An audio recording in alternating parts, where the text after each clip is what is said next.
all for coming. It means so much.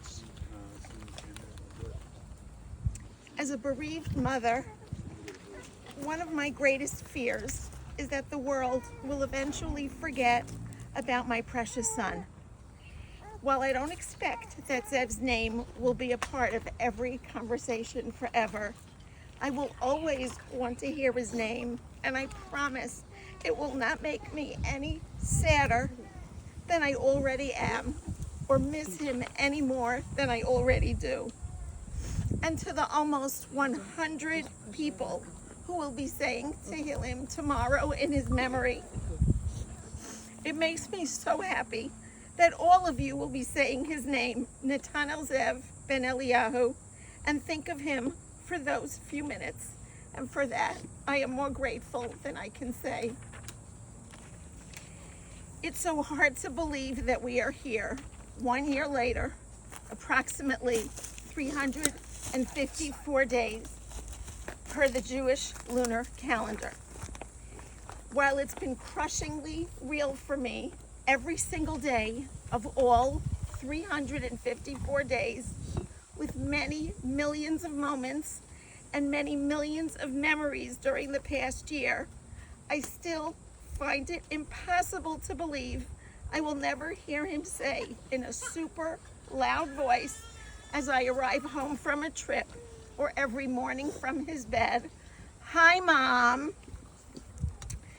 It's impossible to believe that a child that we all loved more than life itself, nurtured for over 30 years, will never sit at the kitchen table with me, making me laugh, punching my arm till it's bruised, to look at the digital frame on my desk with his Bobby and Zaidi, sisters, brothers, nieces, and nephews popping up all day, or even hugging me hard enough that I would lose my breath upon my returns home from my trips. What has carried me through, although many moments even this created storms of emotions, is the fact that he passed completely peacefully while sleeping, without any signs of discomfort, distress, or illness, as if kissed by Hashem, mitat neshika. His precious neshama, his soul, left during one of the best years of his life, his absolute healthiest, and also one of his happiest. While I try to imagine him now, happy and strong in Gan Eden, with Hashem and my dad, some actual proof of this would be greatly appreciated. So if you have any, hook me up. When the extreme challenges have appeared during my adult years, Zev would always feel my distress and either come up and give me a hug or demand that I be happy. During those challenges, I had to constantly remind myself, this is exactly where I'm supposed to be right now.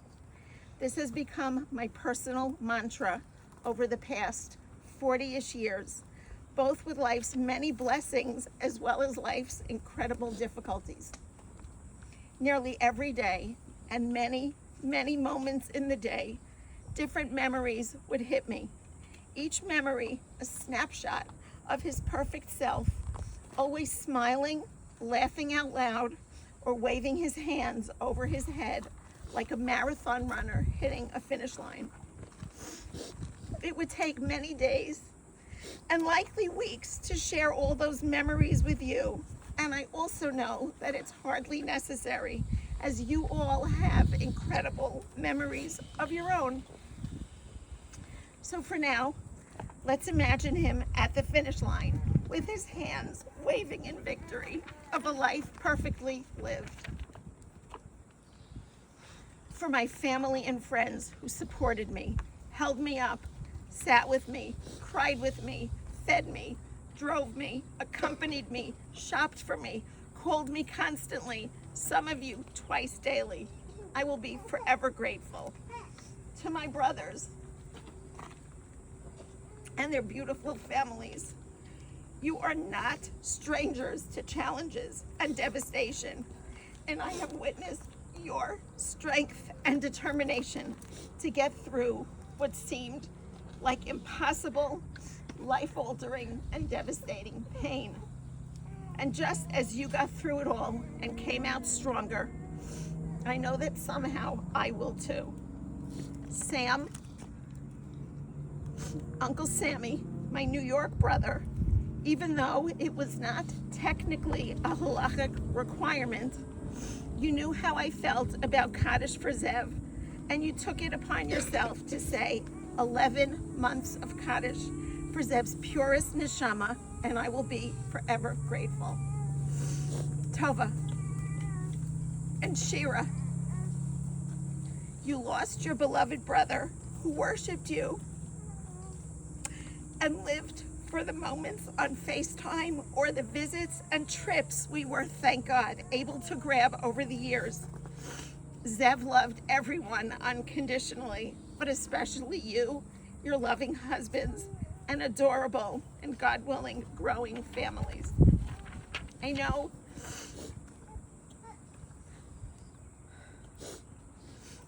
you miss him as much as I do, and I also know your pain is intolerable at times too.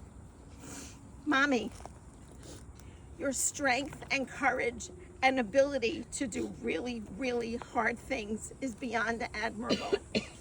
You are a real survivor, and along with Daddy, Alav HaShalom, have buried a newborn and also witnessed and supported each of your 3 children and their families during intolerably painful and devastating challenges.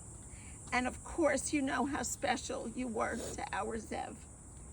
I now wish for you more peace and happiness and a long, vibrant, and healthy life at Me'ava Esrim until 120 here in Israel with our family, Baruch Hashem, bursting with weddings, births, and many, many smachot and unlimited happy events. Right.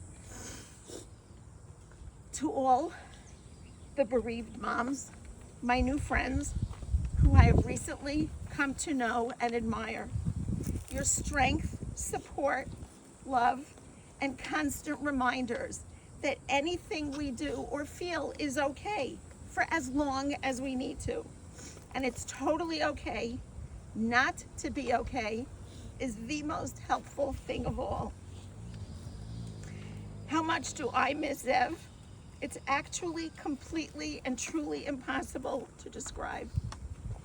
I just need to remind myself constantly that he is safe, he is healthy, forever 30, and is exactly where he's supposed to be right now. Thank you all for supporting me and loving me, and for loving him as unconditionally as he loved you. And we are all exactly where we are supposed to be, and so is my Zev.